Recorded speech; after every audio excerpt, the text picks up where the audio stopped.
ఉండని.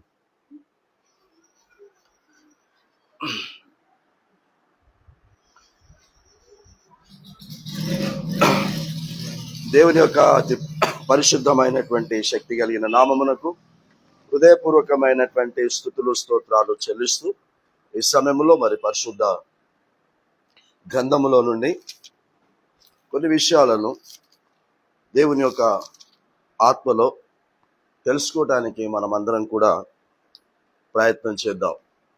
ఈ లోకంలో బ్రతుకుతూ ఉన్నప్పుడు అన్నింటినీ తెలుసుకోవడానికి ఎలా ప్రయత్నం చేస్తూ ఉన్నామో అదేవిధముగా దేవుని యొక్క వాక్యమును కూడా తెలుసుకోవడానికి మనము ప్రయత్నం చేద్దాం. అపోస్తలుడు అయినటువంటి పౌలు రోమీలకు రాసినటువంటి పత్రిక 4వ అధ్యాయము, అపోస్తలుడైనటువంటి పౌలు రోమీలకు రాసినటువంటి పత్రిక 4వ అధ్యాయము 11వ వచనముని సమయంలో మనం జ్ఞాపకం చేసుకున్నాం. ఎందుకు మనం ఈ యొక్క వాక్యముని ఈ రోజున ధ్యానిస్తూ ఉన్నాము అనంటే, ఈ రోజున ప్రపంచం యావత్తు కూడా ఈ యొక్క ఫాదర్స్ డే అనేటటువంటి దాన్ని జ్ఞాపకం చేసుకుంటూ ఈ ఫాదర్స్ డే సెలబ్రేషన్ అనేటటువంటిది జరుగుతూ ఉంది.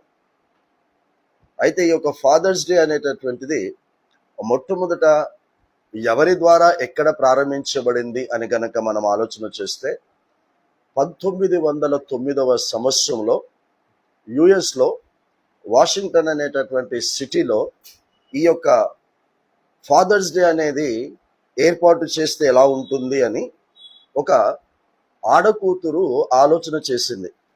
ఎందుకు ఈ యొక్క ఫాదర్స్ డే 1909వ సంవత్సరంలో ఫాదర్స్ డే ఎందుకు పెట్టాలనుకుంది ఆ యొక్క కూతురు అనంటే, వాళ్ళ తండ్రి, ఆ ఆడకూతురు యొక్క తండ్రి సైన్యములో పనిచేసేటటువంటి వాడు, ఆర్మీలో పనిచేసేటటువంటి ఆ యొక్క తండ్రి ఎప్పుడైతే ఆ తండ్రి యొక్క భార్య లేదా ఆడకూతురు యొక్క తల్లి వీరి దగ్గర ఉండి చనిపోయిందో, వీళ్ళ దగ్గర ఉండి ఎప్పుడైతే చనిపోయిందో, చనిపోయినటువంటి ఆ తల్లి ఎప్పుడైతే ఆ తల్లి చనిపోతుందో అప్పుడు యుద్ధ సైన్యములో ఉన్నటువంటి తండ్రి ఈ యొక్క ఆడకూతురుని, ఆ ఆడకూతురుకు ఇంకొక 5 సహోదరులు కూడా ఉన్నారు. మొత్తం 6 కుమార్తెలు ఈ యొక్క తండ్రికి ఉన్నారు. ఆ తండ్రి పేరు విలియం. ఈ ఆడకూతురు అనగా 6 కూతుర్లలో ఒక కూతురు పేరు సొనారా. ఈ సొనారా అనేటటువంటి కూతురు ఎప్పుడైతే తండ్రి యుద్ధములో సైన్యములో ఉండి కూడా సైనికుడుగా పనిచేసుకుంటూ ఈ 6 పిల్లలకి ఏ విధమైనటువంటి లోటు లేకుండా, తల్లి లోటు లేకుండా ప్రేమతో చూస్తుందో అంతకంటే ఎక్కువగా ఆ తండ్రి ఈ 6 పిల్లల్ని పెంచుతాడు, పెంచి పెద్ద చేస్తాడు. పెద్ద చేసి ఒక దినమున ఆ వ్యక్తి కూడా చనిపోతాడు. వీరు ప్రయోజకులు అవుతారు, ఉద్యోగాలలో కూడా స్థిరపరచబడతారు. అప్పుడు అందులో నుంచి 6 కుమార్తెలలో ఒక కుమార్తె అయినటువంటి సొనోరా మదర్స్ డే అనేటటువంటిది ఎలా ఉందో అలా ఫాదర్స్ డే కూడా ఉంటే బాగుంటుంది. ఎందుకంటే మా నాన్న ఉద్యోగమును చేసుకుంటూ యుద్ధ సైన్యములో ఉంటూ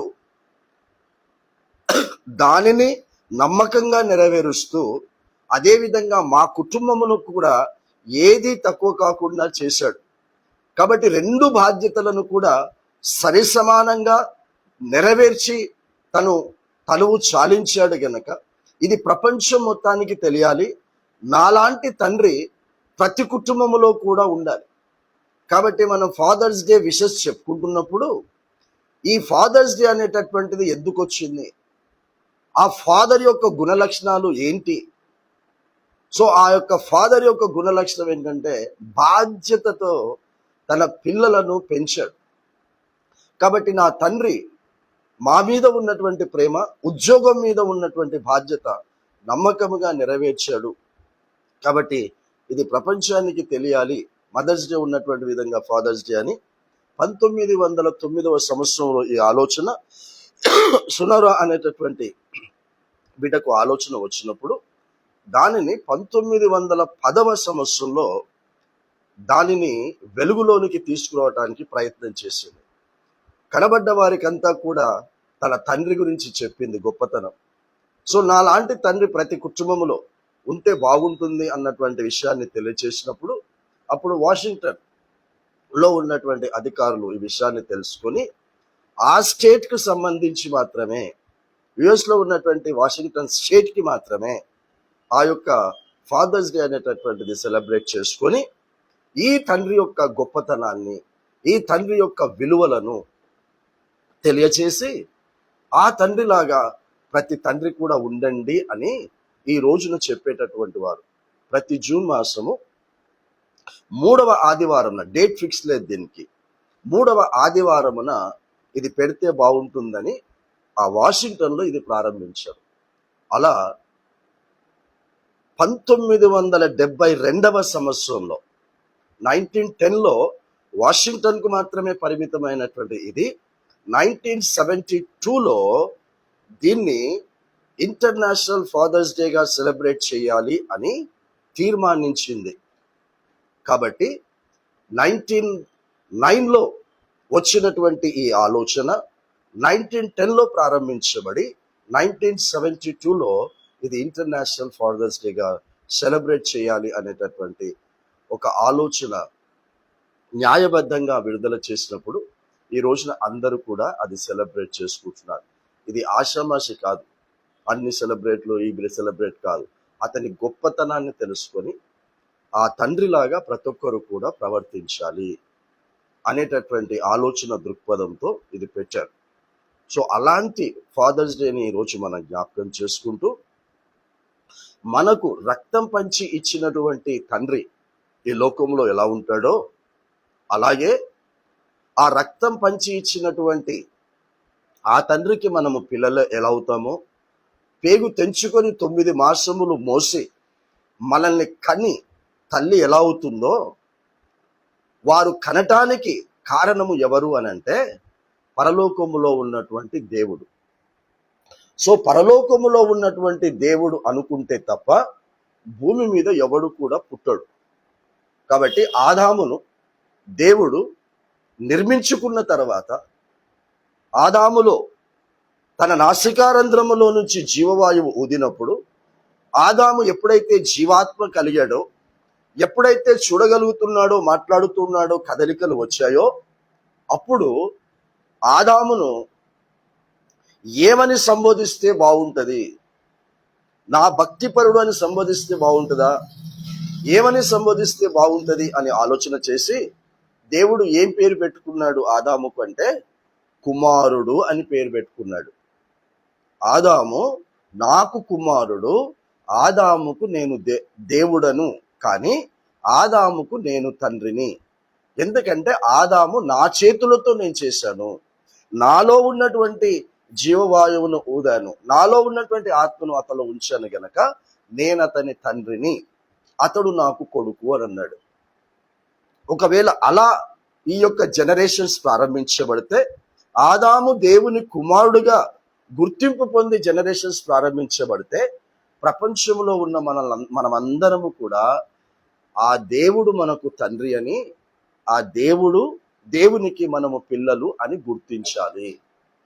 కాబట్టి ఆ రోజు నుంచి ఈ రోజు వరకు ఇప్పటిదాకా మనము ఏ స్టోరీనైతే అనగా జరిగినటువంటి సంఘటనను మనం విన్నామో, అదే దానికంటే ముందే ఈ తండ్రి ప్రతి బాధ్యతను నమ్మకంగా నెరవేరుస్తున్నాడు. అంటే తనకు కుమారుడుగా గుర్తింపు పొందేటటువంటి ఆదామును చెయ్యటానికి ముందే ఆ కుమారునికి అవశ్యతగా అక్కరగా ఉన్నవన్నీ కూడా చేసి ఆ తర్వాత తన కుమారుడైన ఆదామును చేసుకున్నాడు. అంటే కుమారునికి ఏది తక్కువ ఉండకుండా అన్నీ కూడా చేసి పెట్టాడు. కాబట్టి ఈ లోకములో ఆ పరలోకములో ఉన్న తండ్రిని జ్ఞాపకం చేసుకుంటూ, ఈ లోకములో ఆ పరలోకములో ఉన్నటువంటి తండ్రికి కలిగినటువంటి విలువలు ఈ లోకములో బ్రతుకుతున్న ప్రతి తండ్రి కూడా కలిగి ఉండాలి. ఆ తండ్రికి కలిగి ఉన్న విలువలు మనకు లేకపోతే మనము ఇంకొక తండ్రి కలిగిన విలువలు మనలోనికి వచ్చేస్తాయి. ఆ ఇంకొక తండ్రే అపవాది సాతానుగాడు అని యేసుక్రీస్తే ఈ లోకంలో ఉన్నప్పుడు చెప్పాడు. కాబట్టి అందరూ ఏమని పిలవాలి, దేవుణ్ణి ఏమని పిలవాలి? మాకు ప్రార్థనలు అయితే నేర్పిస్తూ ఉన్నావు, ప్రార్థన అయితే చేయమన్నావు, కానీ ఎవరికి అడ్రస్ చేసి మేము ప్రార్థన చేయాలి అన్నప్పుడు యేసుక్రీస్తు ఏమని అడ్రస్ చేయమంటాడు అనంటే, పరలోకమందున్న మా తండ్రి అని అడ్రస్ చేయమన్నాడు. మనం నమ్మిన యేసయ్య. సో పరలోకములో ఉన్నటువంటి మా తండ్రి అని మనకు ఆ పరలోకములో ఉన్న దేవుణ్ణి పరిచయం చేసిన వాడు మనము నమ్మినటువంటి మన యేసయ్య మనకు పరిచయం చేశాడు. కాబట్టి ఈ రోజున ఆ ఫాదర్ని జ్ఞాపకం చేసుకుంటూ ఈ ఫాదర్కి ఇవ్వాల్సినటువంటి విలువలను మనము ఇస్తూ ఆ పిల్లలకు ఏ విధముగా తండ్రి యొక్క బాధ్యతలను మనము నెరవేర్చాలో దానిలో మనం ముందు వరుసలో ఉండాలి. ఆ క్రమములో 2వ అధ్యాయములో నేను ఆదాముకు తండ్రిని, ఆదాము నా కొడుకు అని ఇది ఎక్కడ రాస్తాడు అని అంటే లూకా సువార్త, త్వరగా చదవండి. లూకా సువార్త 3వ అధ్యాయము చివరి వచనం. లూకా సువార్త 3వ అధ్యాయం చివరి వచనం లేదా 4వ వచనం.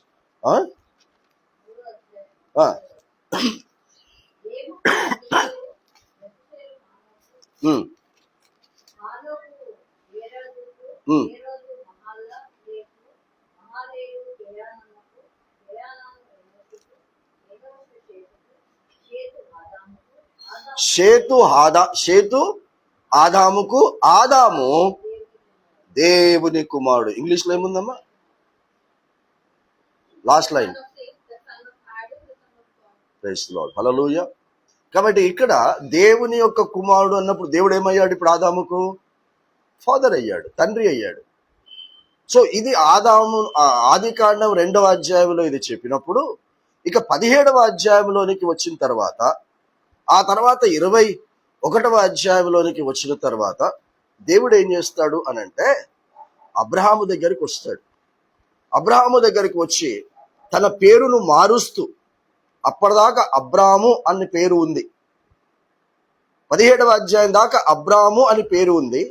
అబ్రాము అని పేరు ఉంటే పేరు మారుస్తూ ఉన్నాడు. ఇప్పుడు ఇక మీదట నీ పేరు అబ్రాము కాదు, నీ పేరు అబ్రహాము అన్నాడు.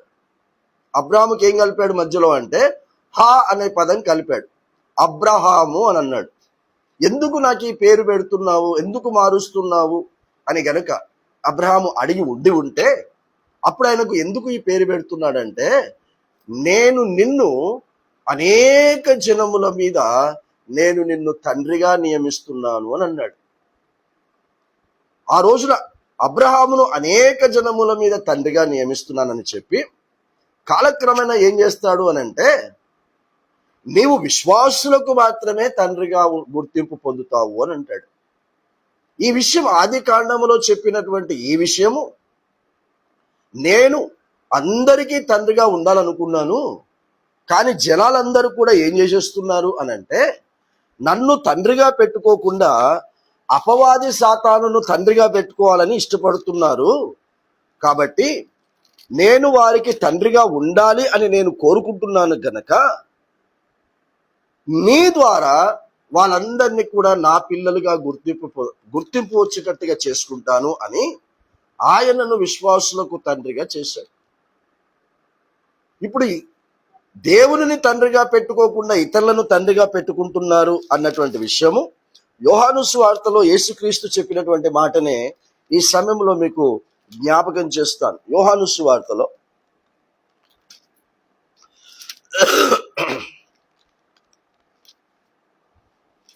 8వ అధ్యాయము, యోహాను సువార్త 8వ అధ్యాయము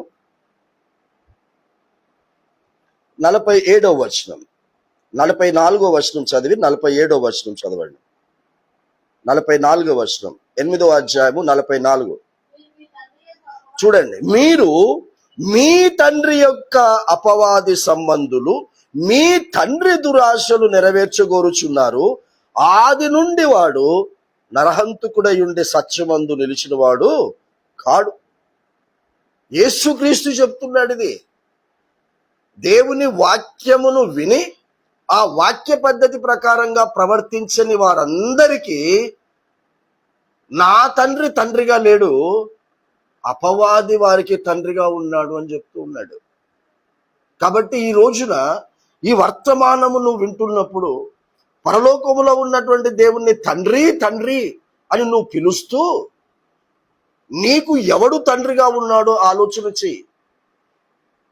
ఒకవేళ నువ్వు వాక్య పద్ధతి ప్రకారంగా నీ ప్రవర్తనను మార్చుకోకపోతే, ఆ వాక్య పద్ధతి ప్రకారంగా నీ యొక్క ప్రవర్తన లేకపోతే నీ తండ్రి ఎవరు అని యేసు చెప్తున్నాడంటే అపవాది సాతాను అని చెప్తున్నాడు. కాబట్టి దయచేసి మనమందరము కూడా ఆ అపవాది పిల్లలుగా మనము గుర్తింపు పొందకుండా పరలోకములో ఉన్నటువంటి దేవుడు తండ్రి పిల్లలుగా మనము ఉండాలి అని అంటే దేవునికి సంబంధించినటువంటి కార్యాలు చేయాలి. ఇప్పుడు 47లో చూడండి, 47 దేవుని సంబంధి అయిన వాడు దేవుని మాటలు వినును కారు గనకనే మీరు వినరని చెప్పాను. 49 కాను నా తండ్రిని గనపరచు వాడను, మీరు నన్ను అవమానపరుచుచు ఉన్నారు. యేసు చెప్తున్నారు, నా తండ్రిని నేను గనపరచటానికి వచ్చాను, నా తండ్రి ఇష్టాన్ని నెరవేర్చడానికి వచ్చాను. అలాగే యేసును నమ్ముకున్న ప్రతి ఒక్కరు కూడా ఆ పరలోకములో ఉన్న తండ్రిని ఘనపరచాలి, ఆ తండ్రి చిత్తాన్ని మనము నెరవేర్చాలి. చూడండి, ఈ సొనొరా అనేటటువంటి ఈ బిడ్డ తన తండ్రి విలియం గారిని ప్రపంచానికి ఈ ఫాదర్స్ డే ద్వారా పరిచయం చేయాలనుకుంది. మరి ఈ లోకములో కన్నటువంటి తండ్రినే ఆ లోకానికి పరిచయం చేయాలి అనుకున్నప్పుడు మరి పరలోకములో ఉన్నటువంటి తండ్రిని ఈ లోకములోనికి మనం పరిచయం చేయాలి, మన ప్రవర్తన ద్వారా పరిచయం చేయాలి, మన మార్పు ద్వారా పరిచయం చేయాలి. కాబట్టి యేసు ఈ లోకములోనికి ఎందుకు వచ్చాడంటే ఆ పరలోకములో ఉన్న దేవుణ్ణి తండ్రిగా పరిచయం చేయటానికి వచ్చాడు.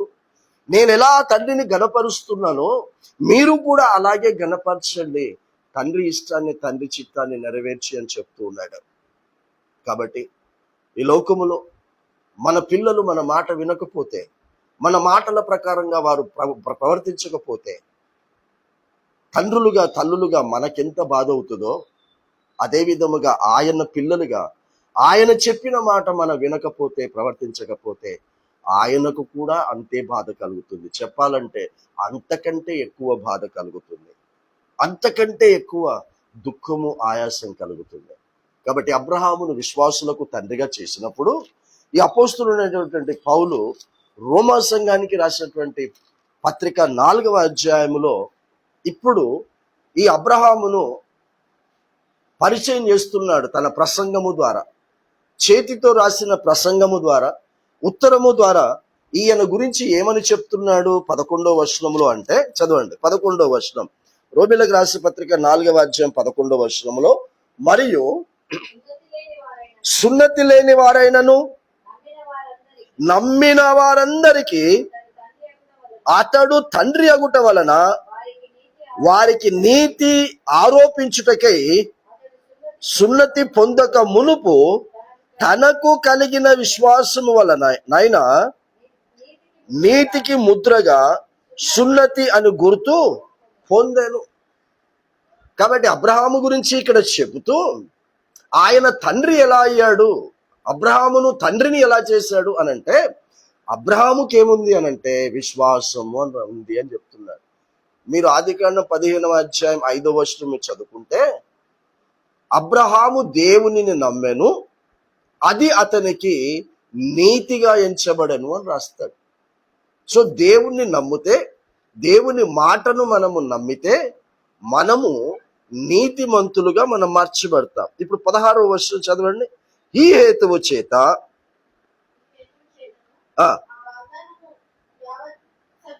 యావత్ సంతతికి అనగా ధర్మశాస్త్రము గల వారికి మాత్రము కాక అబ్రహాముకున్నట్టి విశ్వాసము గల వారికి కూడా దృఢము కావాలనని కృప అనుసరించినదై ఉండునట్లు అది విశ్వాసమూలమున్నది అయ్యను. ప్రైస్తులో. సో అబ్రహామును విశ్వాసులకు తండ్రి, అనేక జనములకు తండ్రి అని చెబుతూ ఏమంటున్నాడంటే, యూదులకు మాత్రమే కాదండి, ఇజ్రాయేలీలకు మాత్రమే కాదండి, యేసుక్రీస్తును, పరలోకంలో ఉన్న సృష్టికర్తను, పరిశుద్ధాత్మను నమ్మిన యావత్ సంతతికి, యావత్ ప్రజలకు కూడా అబ్రహాము తండ్రి అవుతాడు. అబ్రహాము ఏ దేవుని నమ్మాడో ఆయన అబ్రహాముకు తండ్రి ఎలా అయ్యాడో మనందరికీ కూడా అదే విశ్వాసం వలన తండ్రి అవుతాడు అని ఇక్కడ అపోస్తలుడు పౌలు చేతితో రాసినటువంటి ప్రసంగము ద్వారా ప్రపంచానికి తెలియచేశాడు. కాబట్టి విలియం గారిని ఫాదర్స్ డేగా జ్ఞాపకం చేసుకుంటున్నారు. మరి ఎంతమందికి ఈ యొక్క ఫాదర్స్ డే ఇప్పుడు నేను చెప్పినటువంటి చరిత్ర తెలుసు నాకు తెలియదు, కానీ ఈ చరిత్రలు అయితే మనందరికీ తెలుసు, ఈ ఫాదర్ చరిత్రలు అయితే మనందరికీ తెలుసు. కాబట్టి ఇక్కడ ఆ తండ్రికి తగినటువంటి పిల్లలుగా మనం బ్రతకాలి. గలతీలకు రాసినటువంటి పత్రిక 3వ అధ్యాయం 7వ వచనంలో ఏమంటాడో చూడండి.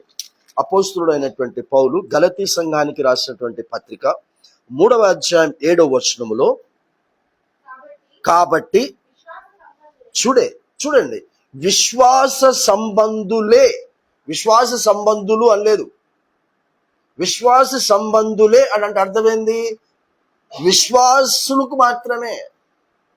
విశ్వాస సంబంధులే అబ్రహాము కుమారులని మీరు తెలుసుకొనుడి. క్రైస్తులో. సో నాకు రక్తం పంచి ఇచ్చినటువంటి నా తండ్రి పేరు ప్రభాకర్. ఆ ప్రభాకర్కు నేను కొడుకుగా పుట్టి ఆయన నాకు ఈ లోకములో తండ్రి అని గుర్తింపు ఇచ్చినటువంటి ఆ పరలోకములో ఉన్నటువంటి తండ్రి నాకు అబ్రహామును తండ్రిగా పరిచయం చేశాడు. కాబట్టి నా తండ్రి ప్రభాకర్ కంటే ముందు నేను నమ్మిన నా దేవుడు పరిచయం చేశాడు, అబ్రహాము నీకు తండ్రి అని నాకు పరిచయం చేశాడు. అప్పుడు అడిగాను, ఎందుకు నాకు అబ్రహాము తండ్రి, ప్రభాకర్ ఎందుకు కాదు అంటే, ప్రభాకర్ గారు తండ్రి కాదు అని నేను అనలేదు, అబ్రహాము నీకు తండ్రి, ఎందుకంటే నీవు విశ్వాస సంబంధివి గనక, నీకు విశ్వాసము ఉంది గనక నీవు అబ్రహాము కుమారుడవు, అబ్రహాము కుమార్తెవు. ఈ విషయము వారికి తెలియచేస్తూ ఉన్నప్పుడు ఒక ప్రశ్న వేసుకున్నారు. ఇది ఆయన సొంతంగా రాశాడా, ఆయన అంత సొంతంగా చెప్పాడా అనంటే, ఒక జరిగినటువంటి సంఘటన గుర్తు చేశాడు. ఏంటి ఆ జరిగిన సంఘటన అంటే, క్రైస్తవులైనటువంటి వారికి ఈ పరిశుద్ధ గ్రంథంలో రాయబడినటువంటి జరిగిన సంఘటన తెలియని వారు ఉన్నారు. మొత్తం చెప్పను, కానీ ఒక వ్యక్తి యేసు ఎవరో చూడాలి అని అనుకుంటాడు. ఆయన పేరు మనందరికీ తెలిసిందే, ఆయన వృత్తి కూడా తెలిసిందే. ప్రయత్నం చేస్తాడు, చెట్టు ఎక్కుతాడు, అలా వెళుతూ ఉన్నాడు. ప్రజలందరూ కూడా ఆయన్ని వెంబడిస్తూ ఉన్నారు. వెంబడిస్తూ ఉంటుంటే ఆ చెట్టు మీద కూర్చున్నటువంటి ఆయనకు ఎవరు యేసో చెప్పేవాళ్ళు లేరు. ఎక్కడైతే ఎక్కాడు, ఎవరో గుర్తుపట్టాడు, కానీ ఎక్కి కిందికి చూస్తున్నాడు. అరే, నేను పైకి ఎక్కాను కానీ యేసు అంటే ఎవరో తెలిసినటువంటి వ్యక్తిని కూడా నాతో పాటు చెట్టు ఎక్కించుకుంటే బాగుండేది. చెట్టు ఎక్కిన తర్వాత దానికి ఆలోచన వచ్చింది, అందరూ పోతూ ఉన్నారు, నాకు యేసు అంటే ఎవరో తెలియదు, ఎట్లా అని ఆలోచన చేస్తూ ఉంటుంటే ఈ అందరి హృదయ ఆలోచనలు ఎరిగినటువంటి దేవుడు, మన ప్రభు అయినటువంటి యేసుక్రీస్తు ఆయన దగ్గరకు వచ్చి, జక్కయ్య త్వరగా దిగు, ఈరోజు నేను నీ ఇంట్లో ఉండవలసి ఉన్నది అన్నాడు. ఇంట్లోకి వెళ్ళాడు. ఇంట్లోకి వెళ్ళి ఇలాగే ప్రసంగం చేశాడు. నువ్వు మారాల్సింది ఉంది, నీ బ్రతుకులను సరిచేసుకోవాల్సి ఉంది, నువ్వు ఎన్నో తప్పులు చేసావు, ఎన్నో పొరపాట్లు చేస్తూ ఉన్నావు, నీ సంపాదన సరి అయినటువంటి సంపాదన కాదు, వాక్యానికి వ్యతిరేకమైన సంపాదన సంపాదిస్తూ నీ భార్యను నీ పిల్లల్ని పోషిస్తూ ఉన్నావు, కాబట్టి అది శాపంగా మార్చబడుతుంది అని కొంచెం వాక్యం చెప్పాడు. అక్కడికి చెప్పగానే అతడు వెంటనే తన తప్పులన్నిటినీ, పాపములన్నిటినీ, దోషములన్నిటినీ కూడా ఒప్పుకొని, నేను ఎవరెవరి దగ్గర అయితే అన్యాయంగా తీసుకున్నాను ప్రభు, నేను వారందరికీ తిరిగి ఇచ్చేస్తాను, దయచేసి నా పాపాలన్నిటినీ కూడా క్షమించు ప్రభువా అని అన్నాడు. నేను క్షమించేస్తూ ఉన్నానని చెప్పి ఆ ఇంట్లో నుంచి యేసు వెళ్ళిపోతూ ఉన్నాడు. పోతూ పోతూ ఒక మాట అన్నాడు. పిల్లలు, పోతూ పోతూ ఒక మాట అన్నాడు. ఏమన్నాడంటే, ఇతడును, ఈ పొట్టి జక్కయ్య అని పిలువబడుతున్న ఇతడును అబ్రహాము సంతానమే అని అన్నాడు. ఆ ఇంటికి వచ్చి వాక్యం చెప్తే మారు మనసు పొంది రక్షించబడి పాపక్షమాపణ పొందిన వ్యక్తిని అక్కడ ఉన్నటువంటి వారికి అందరికీ పరిచయం చేస్తున్నాడు. He is the sun of Abraham. మరి జక్కయ్యను అబ్రహాము కుమారుడు అని పరిచయం చేస్తున్నప్పుడు నిన్ను కూడా, నన్ను కూడా, మనల్ని కూడా అబ్రహాము సంతానము అని పరిచయం చేయాలని దేవుడు ఆశపడుతూ ఉన్నాడు. మన ఆశలు తీరుస్తున్నాడు కదా, మన కోరికలను తీరుస్తున్నాడు కదా. మనము దేవుణ్ణి ఏది అడిగితే అది అంతో ఎంతో సమయానికి ఇస్తూ ఉన్నాడు కదా. మరి ఆ తండ్రి ఆశ, ఆ తండ్రి కోరిక అబ్రహాము సంతానముగా గుర్తింపు అనుకుంటున్నాడు. ఒకసారి చదవండి, లూకా సువార్త 19వ అధ్యాయం 9వ వచనం. లూకా సువార్త 19వ అధ్యాయము 9వ వచనం. అందుకు యేసు, చూసారా, ఇతడును అబ్రహాము కుమారుడు. అబ్రహాం పుట్టిందెప్పుడు? ఎన్ని సంవత్సరాల తేడా ఉంది అబ్రహాముకు పొట్టి జక్కయ్యకు. This is not the parable. ఇది ఉపమానం కాదు, ఇది కథ కాదు. This is the practical what he's happened 2026 years back. So ఇతడును అబ్రహాము కుమారుడే అంటే అక్కడ ఉన్న వాళ్ళందరూ కూడా ఈడెట్లయితాడు అబ్రహాం కుమారుడు? మరి చెప్తావా నువ్వు చెప్పినవన్నీ మేము నమ్మటానికి మేమేమన్నా పిచ్చోళ్ళం అనుకున్నావా?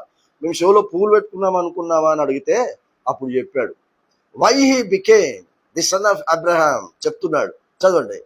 ఇతడును అబ్రహాము కుమారుడే, ఎందుకనగా అంటే అక్కడ అడిగారు ఈడెట్లవుతాడు అబ్రహాం కుమారుడు అని అడిగినప్పుడు ఆయన చెప్తున్నాడు, ఎందుకనగా ఆమేన్, నేడు ఈ ఇంటికి రక్షణ వచ్చి ఉన్నది. Praise the Lord. అందరూ ఏసొచ్చిపోయాడు అని అంటే, అవును, నీ ఇంటికి ఏసు వచ్చిపోతే, నా జీవితంలోనికి యేసు వచ్చిపోతే, ఆ యేసు ఇచ్చిపోయేది రక్షణనిచ్చిపోతాడు. నేను ఈ ఇంట్లోకి రావటం వల్ల ఈ ఇంటికి రక్షణ వచ్చింది కనుక అబ్రహాం సంతానమే.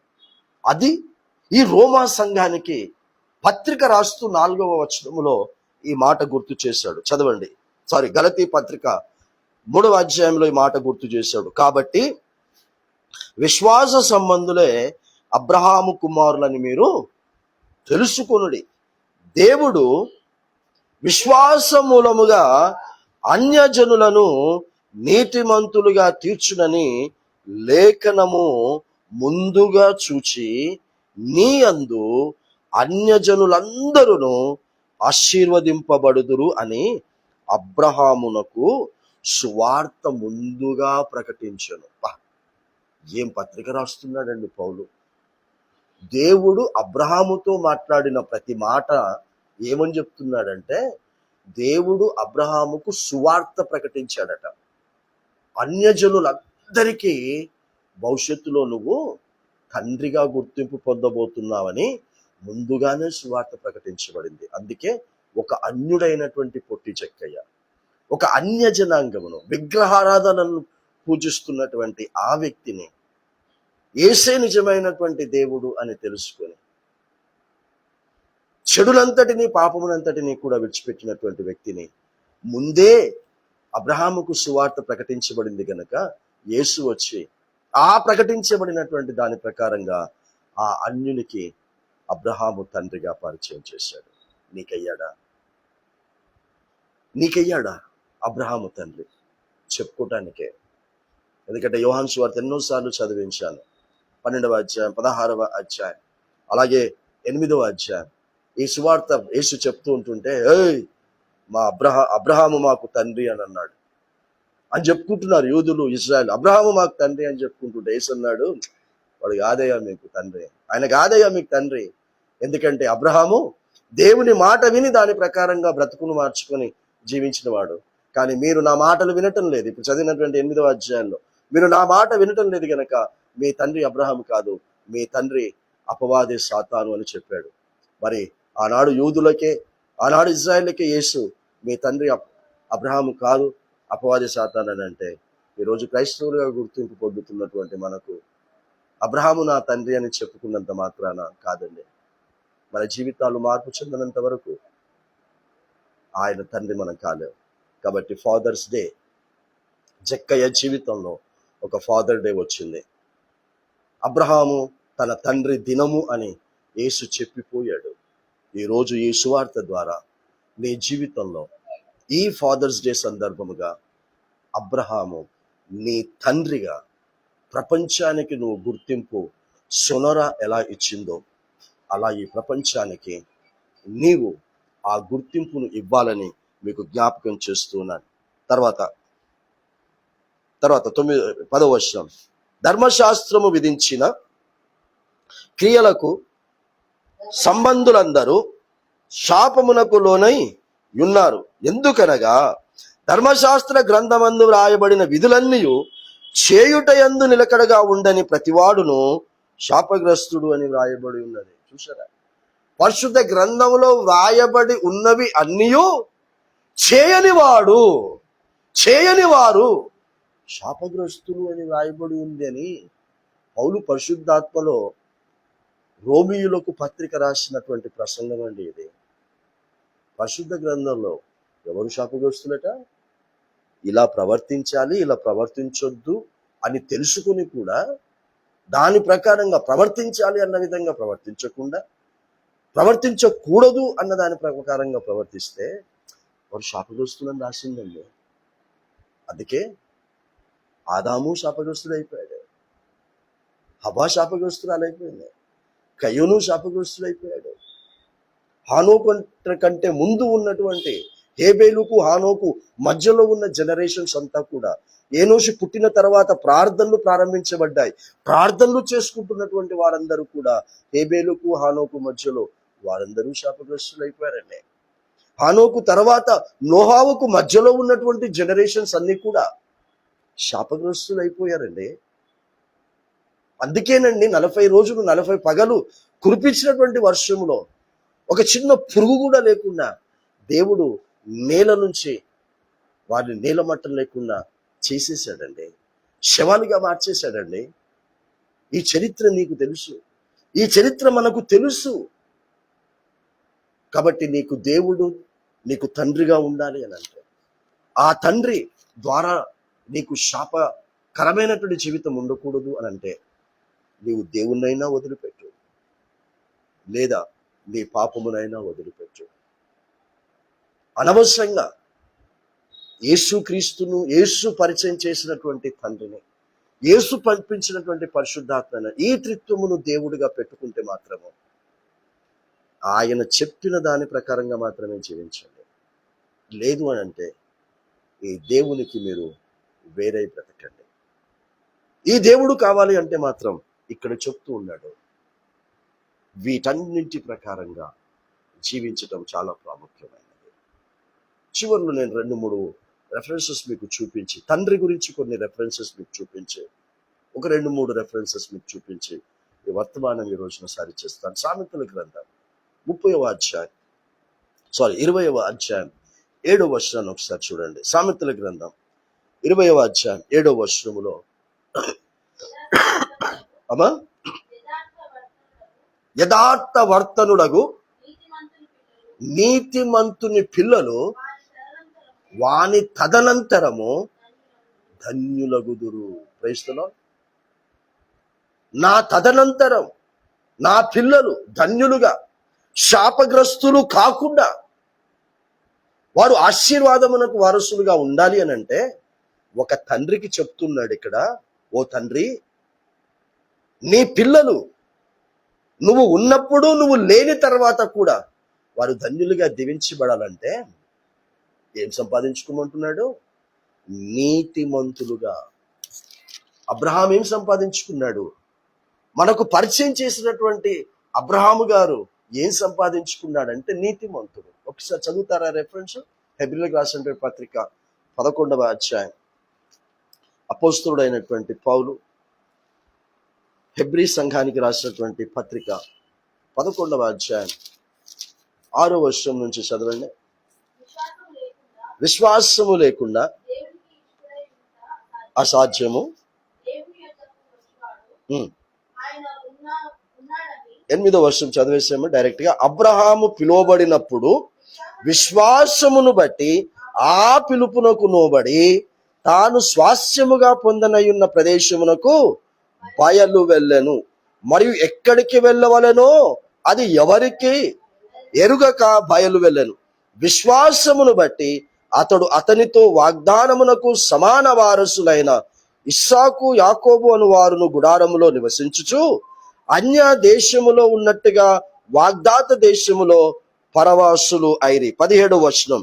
అబ్రహాము శోధింపబడి విశ్వాసమును బట్టి ఇస్సాకును బలిగా అర్పించెను. ఎవరు ఆ వాగ్దానములు సంతోషముతో అంగీకరించెనో ఇస్సాకు వలన అయినది నీ సంతానము అనబడును అని ఎవరితో చెప్పబడెనో ఆ అబ్రహాము మృతులను సైతము లేపుటకు దేవుడు శక్తిమంతుడని ఎంచినవాడై తన ఏక కుమారుని అర్పించి ఉపమాన రూపముగా అతనిని మృతులలో నుండి మరలా పొందెను. విశ్వాసమును బట్టి ఇస్సాకు జరగబోవు సంగతుల విషయమై యాకోబును ఏశావును ఆశీర్వదించెను. చూసారా, అబ్రహాము యొక్క నీతిని బట్టి, అబ్రహాము యొక్క విశ్వాసమును బట్టి దేవుడు ఏదైతే అబ్రహామును ఇవ్వమన్నాడో అది ఇచ్చేశాడు. నిన్ను ఈ రోజున ఏ పాపం ఇచ్చేయమంటున్నాడో, ఎలాంటి బ్రతుకును నాకు ఇచ్చేసి ఏ బ్రతుకు తీసుకోమంటున్నాడో అది నువ్వు తీసుకుంటే అబ్రహాము పిల్లలను దేవుడు ఆశీర్వదించాడు. అబ్రహాము కొడుకు ఇస్సాకును, అబ్రహాము మనమడు యాకోబును దేవుడు ఆశీర్వదించాడు. ఆ తర్వాత అన్యజనులలో వచ్చినటువంటి పొట్టి జక్కయ్యను ఆశీర్వదించాడు. ఈ రోజున ఆ నీతిమంతుని బట్టి మనల్ని ఆశీర్వదిస్తూ ఉంటుంటే మన నీతిని బట్టి మన తదనంతరము మన పిల్లల్ని దేవుడు దీవిస్తాడు, ఆశీర్వదిస్తాడు. అదే సామెతల గ్రంథంలో నుంచే 4వ అధ్యాయం మొదటి 2 వచనాలు. అదే సామెతల గ్రంథం 4వ అధ్యాయం మొదటి 2 వచనాలు.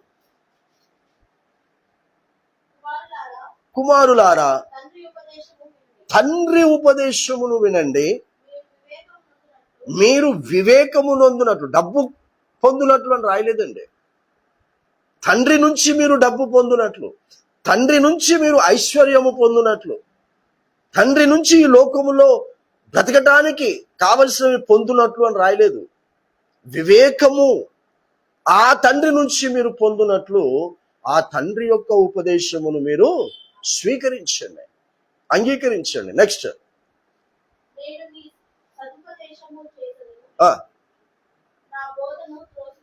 అది. సో పరలోకములో ఉన్నటువంటి తండ్రి ఏ బోధనైతే మనకు చేస్తున్నాడో, ఏ ఉపదేశం అయితే మనకు చేస్తూ ఉన్నాడో దానిని మనం ఎప్పుడు కూడా త్రోసివేయకూడదు. చివరిలో అదే సామెతల గ్రంథం 23వ అధ్యాయం 24, 25 వచనాలు చదవండి. నీతిమంతుని తండ్రికి చూడండి, హ్యాపీ ఫాదర్స్ డే అని ఫాదర్కి హ్యాపీ ఫాదర్స్ డే డాడీ అని చెయ్యి కలిపి హ్యాపీ ఫాదర్స్ డే అంటే ఆ తండ్రికి సంతోషం కలగదట. రాత్రి 12 గంటల నుంచి ఇంకా వస్తూనే ఉన్నాయి happy Father's Day, happy Father's Day అని నా వాట్సాప్ మెసేజెస్లో. ఎంతమంది అయితే ఆ వాట్సాప్లో హ్యాపీ ఫాదర్స్ డే అన్నారో అందులో చాలా మంది వారి మాటల ద్వారా, వారి ప్రవర్తన ద్వారా 2021వ సంవత్సరం, 2022వ సంవత్సరము ఈ మనసుని గాయపరిచిన వాళ్ళే, బాధ పెట్టినటువంటి వాళ్ళే. ఆ రోజు జరిగినటువంటి క్రియను బట్టి, జరిగిన సంఘటనను బట్టి బాధ పెట్టారు. బాధ పెట్టి నాకు మెసేజ్ పెట్టారు హ్యాపీ ఫాదర్స్ డే అని.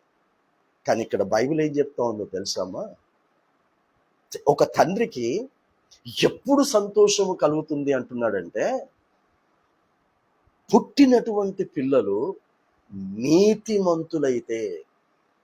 నీతిమంతులు అంటే అర్థం ఏంటో తెలుసా? దేవుడు చెప్పింది చెప్పినట్టుగా ఎంత కష్టమైనా సరే బ్రతికేటటువంటి వారే నీతిమంతుడు. కాబట్టి నీతిమంతుడు అన్న పదము కానీ, కృప అన్న పదము కానీ మొట్టమొదట బైబిల్లో రాయబడింది ఎక్కడ అని మీకు జ్ఞాపకం చేశాను? ఆదికాండం 6వ అధ్యాయం 8వ వచనంలో ఈ మాట రాయబడింది అని చెప్పాను. కృప. నోహావు దేవుని దృష్టిలో కృప పొందిన వాడయ్యాడు.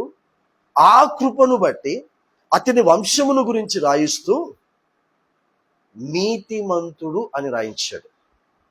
నీతిమంతుడు అని రాయించాడు వంశము గురించి రాసి. అంటే ఈ రోజున మనందరికీ ఏ వంశం కావాలి అంటే నీతిమంతులు అని గుర్తింపు కావాలి. సో నేను తండ్రినైతే నాకు పిల్లలు పుడితే ఆ పిల్లలు ద్వారా నాకు సంతోషం కావాలంటే చదివించండి, పోషించండి, ప్రయోజకులుగా చెయ్యండి. కానీ చేసే ప్రతిదీ కూడా వారి నీతిమంతులుగా తయారు చేస్తూ వారు దేవుని మాటలను అనుసరించి నడుచుకునేటటువంటి వారిగా చేస్తూ మనం చదివించి పోషించి వారిని లోకములో అత్యున్నతమైన స్థాయికి తీసుకెళ్తే ఆ నీతిమంతులు కలిగినటువంటి పిల్లల ద్వారా తండ్రి సంతోషిస్తాడు అని నేను చెప్పలేదండి. నువ్వు నమ్మిన నీ పరిశుద్ధ గ్రంథంలో సొలొమోను అనేటటువంటి జ్ఞాని గారి ద్వారా దేవుడు రాయించిన మాటలు, మన పరలోకములో ఉన్న తండ్రి రాయించిన మాట.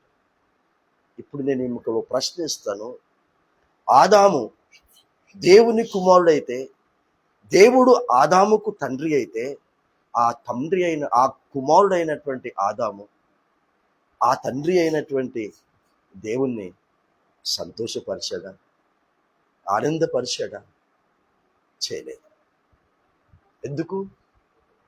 అతనికి కావలసినవన్నీ ఇచ్చి నా మాట ప్రకారంగా బ్రతికి నీతిమంతుడుగా నువ్వు ఉంటే చాలు, ఆ నీతిమంతుడు అయినటువంటి నీతిని బట్టి నేను సంతోషిస్తానని ఆ కొడుకుకు చెప్తే, ఆ బిడ్డకు చెప్తే, వారు దేవుణ్ణి సంతోషపరచటము పక్కన పెట్టి ఆ తండ్రిని దుఃఖపెట్టారట. నెక్స్ట్ ఏముంది చదవమ్మా. నీతిమంతుని చదవండి. కలుగును జ్ఞానము గలవానిని కనినవాడు వాని వలన ఆనందము నొందును. సో కన్నప్పుడు నేను జ్ఞానము గలవాన్నే కన్నాను అనుకుంటాడు ఎవడైనా, నేను బుద్ధి గలవాన్నే కన్నాను అనుకుంటాడు. కానీ వాడు పెరుగుతూ ఉంటుంటే వాడు జ్ఞానం గలవాడా, బుద్ధి గలవాడా, ఉన్నవాడా, లేనివాడా అని ఎప్పుడు అర్థమవుతుంది? ఆ తండ్రిని సంతోషపరచినప్పుడు, ఆ తండ్రిని ఆనందపరచినప్పుడు, అరే వీనికి జ్ఞానం లేదు అని అర్థమవుతుంది, బుద్ధి లేదు అని అర్థమవుతుంది.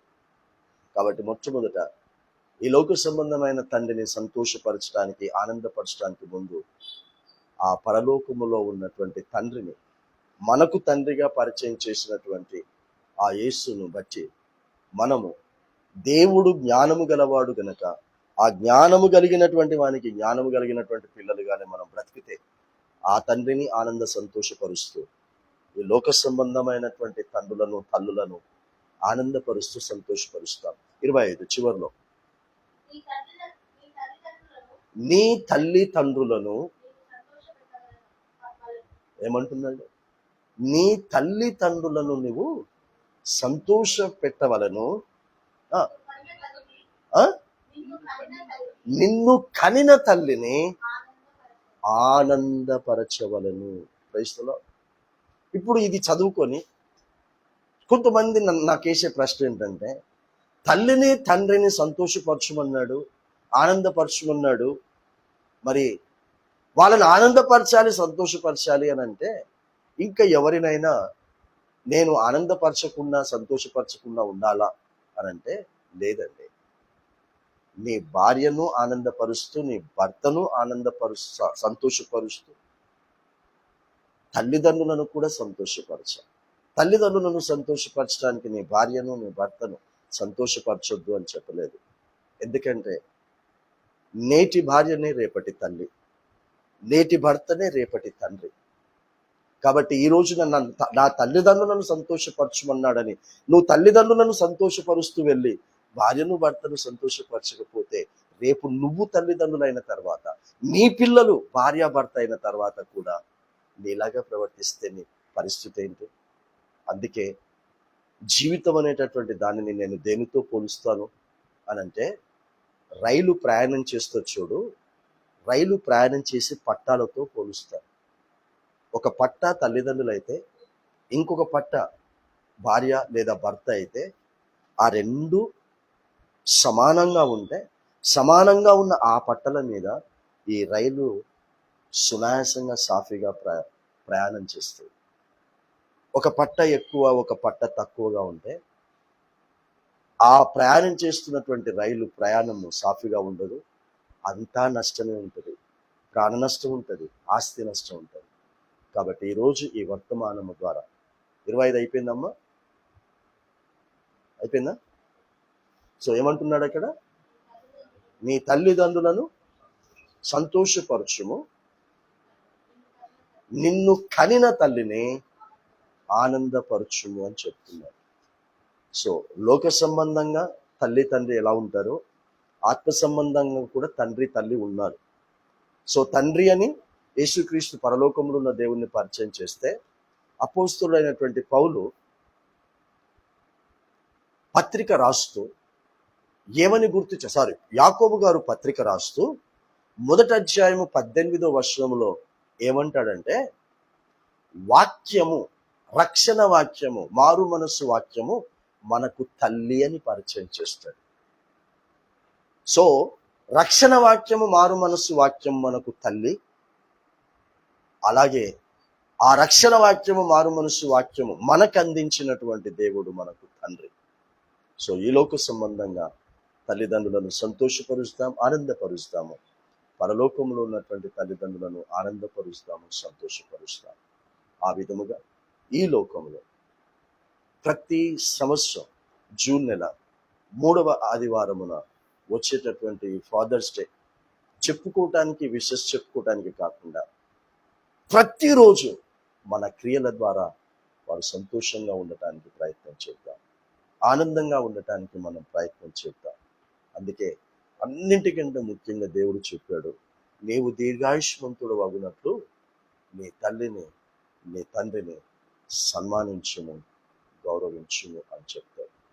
కాబట్టి ఇక్కడ ఉండి వాక్యం వింటున్న వారు కానీ, లైవ్లో వింటున్నటువంటి వారు కానీ, ఆ తర్వాత యూట్యూబ్లో కూడా అప్లోడ్ అవుతుంది, మీ అందరికీ తెలిసిందే.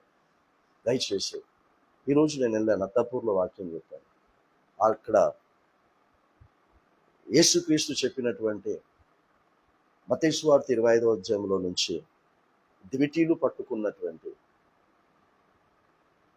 యేసు ప్రభువును పెళ్లి కుమారుడుగా వస్తున్నాడు గనక ఆయన కొరకు ఎదురు చూస్తున్నటువంటి వారు 10 మంది కూడా కన్యకలే అన్నాడు. 10 మంది కూడా రెండవ రాకడకు ఎదురు చూస్తున్న వాళ్ళు అన్నాడు. 10 మంది కూడా వాక్యం అనే దివిటి కలిగినటువంటి దేవుని రాజ్యమే అని అన్నాడు. కానీ తర్వాత చెప్తాడు, అందులో 5 మంది బుద్ధిగల కన్యకలు, బుద్ధి లేని కన్యకలు.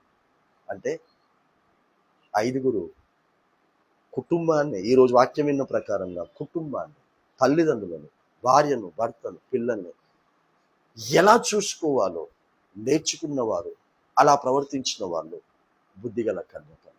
బుద్ధి లేని కన్యకలు నేర్చుకున్నారు కానీ దానికి తగని విధంగా ప్రవర్తించలేదు. They don't have the extra oil. కాబట్టి మన దగ్గర ఎక్స్ట్రా ఉండాలి, extra love we have to show to the family members and the other people. ఇది అక్కడ చెప్పాను. ఒక నిర్ణయం తీసుకున్నాను, ఇక మీదట నేను ఎక్కడికైనా ఆదివారాలు ప్రసంగాలు చేయడానికి వెళ్తే ఫస్ట్ సండే కొడపాకైనా సరే నేను లైవ్ పెట్టకూడదు అని నిర్ణయం తీసుకున్నాను. మరి నా కుటుంబం సహకరిస్తుందని నేను నమ్ముతున్నాను, విశ్వసిస్తున్నాను. నేను లేకపోయినా, అంటే నేను ఎక్కడికైనా బయటికి నేను వెళ్ళినా, ఇక్కడ ఈ ఇంటిలో నుంచి మరి దేవుడు నాకు ఇచ్చినటువంటి నా పిల్లలు ఈ యొక్క లైవ్ని కొనసాగిస్తారు అని నేను నమ్ముతున్నాను, నేను విశ్వసిస్తూ ఉన్నాను. కాబట్టి ఇది కొనసాగబడాలి.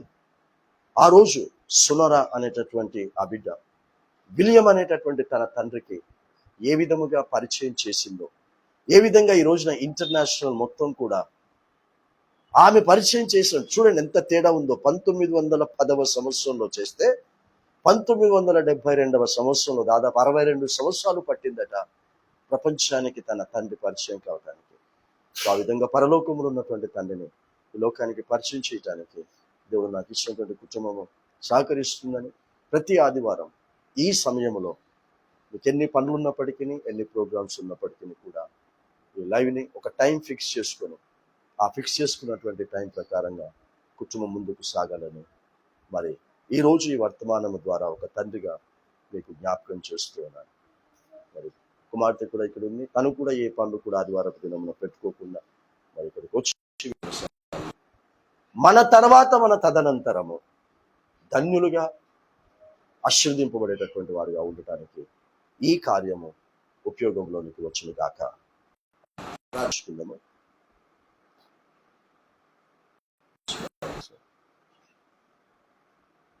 ప్రార్థన చేద్దాం.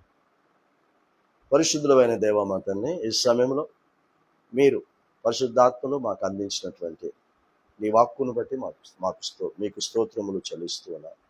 నువ్వు మాకు తండ్రిగా ఉన్నావని, మేము మీకు పిల్లలుగా ఉన్నామని, నీ వాక్యమును వినదానిని బట్టి, అంగీకరించని దానిని బట్టి, దాని ప్రకారంగా ప్రవర్తించని దాన్ని బట్టి మిమ్మల్ని మేము తండ్రిగా కోల్పోతూ ఉన్నాము, అపవాది సాతానును తండ్రిగా పెట్టుకుంటూ ఉన్నామని మా జ్ఞాపకం చేశారు.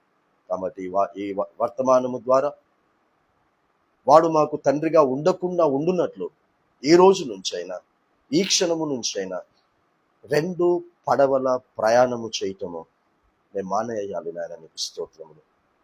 కాబట్టి ఇక్కడ ఉన్నప్పుడు నీ పిల్లలుగా, ఇక్కడ లేనప్పుడు ఇంకెక్కడో ఉన్నప్పుడు తండ్రి ప్రభువా నీ పిల్లలు కాని వారిగా మేము ఉండకూడదు నాయన, నీకు స్తోత్రములు. మా పిల్లలే, మా పిల్లల పిల్లలే వారి యొక్క తల్లిదండ్రులు ఇక్కడ ఎలా ప్రవర్తిస్తున్నారో, ఇంకొక చోట ఎలా ప్రవర్తిస్తున్నారో ఆ పిల్లలు మాకు చెబుతూ ఉన్నప్పుడు చాలా బాధ వేస్తున్నాయి, చాలా దుఃఖం కలుగుతూ ఉంది నాయన.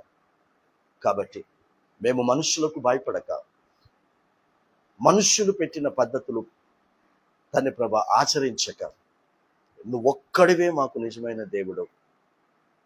కాబట్టి తప్పు జరిగింది, ఆ తప్పును ఒప్పుకున్నాము, ఆ తప్పులను మేము కంటిన్యూ చేయొద్దు. ఎక్కడ ఉన్నప్పటికీ కూడా నాయన నీకు స్తోత్రములు. ఒక అన్యుడు మార్పు పొందాడు, అబ్రహాము సంతానముగా గుర్తింపు పొందాడు. అది నీ పరిశుద్ధ గ్రంథంలో చరిత్రగా రాయించి పెట్టావు.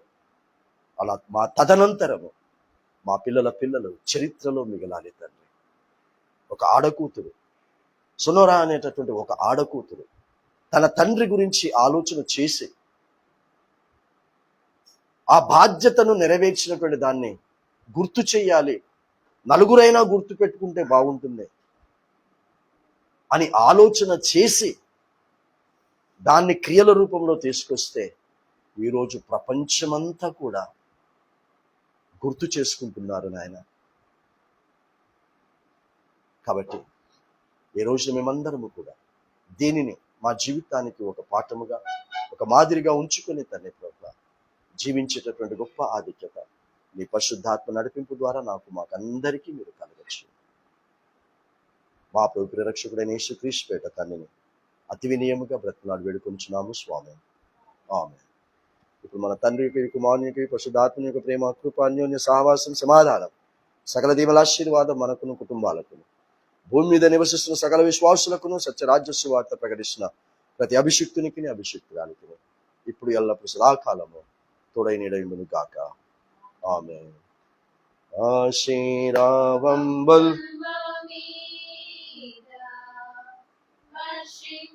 చేయుమిషా, ఆశతో నమ్మియున్నాము నీ సత్య వాగ్దాతము.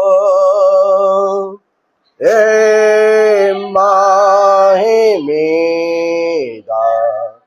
కుమ్మరించుము దేవా, క్రమ్మరా ప్రేమ వర్షము కృమ్మరించుము దేవా.